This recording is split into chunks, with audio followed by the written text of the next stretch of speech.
Patient గారు అండి లేనండి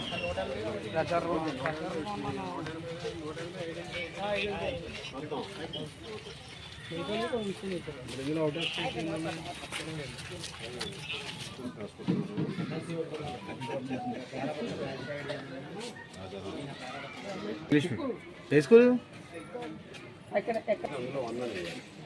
ఒకటో నెంబర్ సీరియల్ నెంబర్ పోటీ చేస్తున్నారు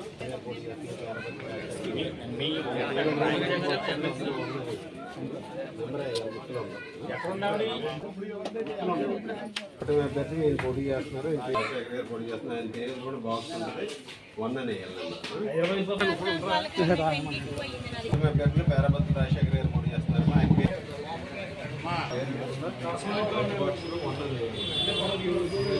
రాజశేఖర్ గారు పోటీ చేస్తున్నారు ఆయన పేరు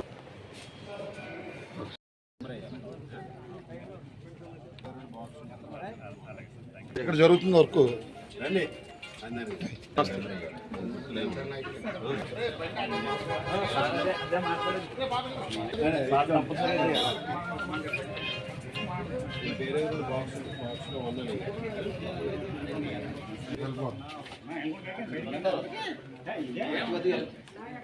అభ్యర్థి రాజశేఖర్ గారు ఆయన పేరు ఎదురుకున్న బాక్స్ ఉంటుంది బాక్స్లో ఒకటే ఓకే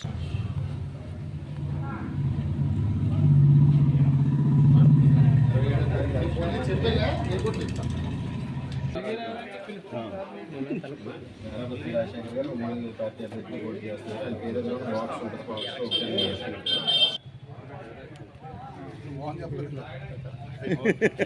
ఓటు వేయాలి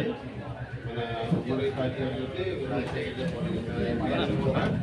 బాక్స్ ఉంటుంది అందులో ఒకటే వేయాలి ఎమ్మెల్సీ ఎన్నికల్లో కూటమి ఉమ్మడి ఎమ్మెల్సీ అభ్యర్థిగా పోటీ చేస్తున్న పేరాబత్తుల రాజశేఖరన్ గారికి మద్దతుగా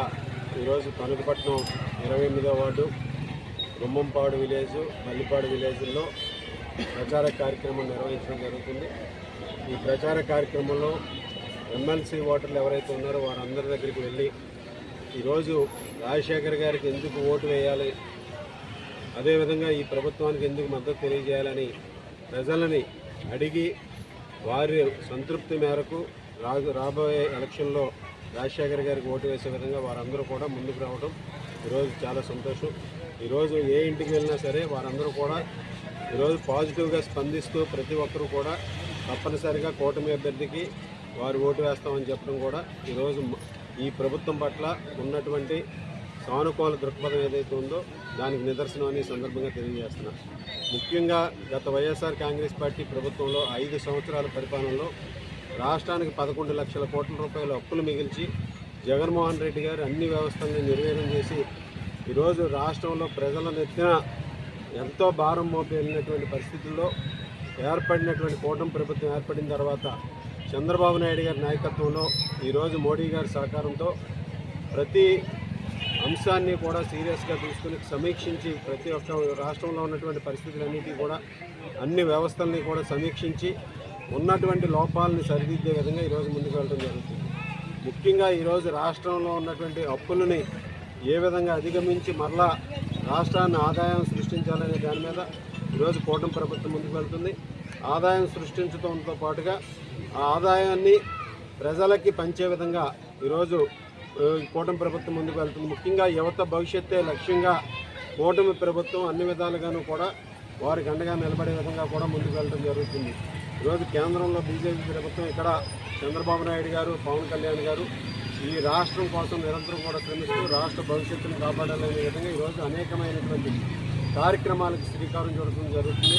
ఈరోజు రాష్ట్రంలో అభివృద్ధికి పెద్దపీట వేసి మరొక పక్క సంక్షేమాన్ని కూడా అమలు చేస్తూ ఎన్నికల్లో ఇచ్చినటువంటి హామీలన్నీ కూడా అమలు చేసే విధంగా రాబోయే బడ్జెట్లో కూడా నిధులు కేటాయించి ఈ రాష్ట్ర ప్రజల ఆకాంక్షలకు అనుగుణంగా పనిచేస్తున్నటువంటి ప్రభుత్వం ఈరోజు మరలా ఎమ్మెల్సీ ఎన్నికల ద్వారా ఎవరైతే రాజశేఖర్ గారు పోటీ చేస్తున్నారో వారిని గెలిపిస్తే మరిన్ని నిధులు కూడా కేటాయించి మన యువత భవిష్యత్తుని కాపాడే విధంగా కూడా ముందుకెళ్తుందని ఈ సందర్భంగా తెలియజేసుకుంటూ ఈరోజు రాష్ట్రంలో తలసరి ఆదాయం పెరిగే విధంగా ఈరోజు వ్యవస్థలన్నింటినీ కూడా గాడిలో పెట్టి ఈరోజు రాష్ట్ర ఆదాయం పెరిగే విధంగా చంద్రబాబు నాయుడు గారి ప్రభుత్వం పనిచేస్తుంది. తప్పనిసరిగా రాబోయే 5 సంవత్సరాల్లో ఈరోజు ఈ ప్రభుత్వం ఈ ఒక్క సంక్షేమ ఫలాలన్నీ కూడా అర్హులైనటువంటి వారందరికీ కూడా అందించే విధంగా కూడా ప్రభుత్వం చర్యలు తీసుకుంటుందని ఈ సందర్భంగా తెలియజేసుకుంటూ దీనికి సంబంధించి జరిగేటటువంటి ఎమ్మెల్సీ ఎన్నికల్లో తెలుగుదేశం, జనసేన, బీజేపీ కూటమి అభ్యర్థిని బలపరచాలని ఈ సందర్భంగా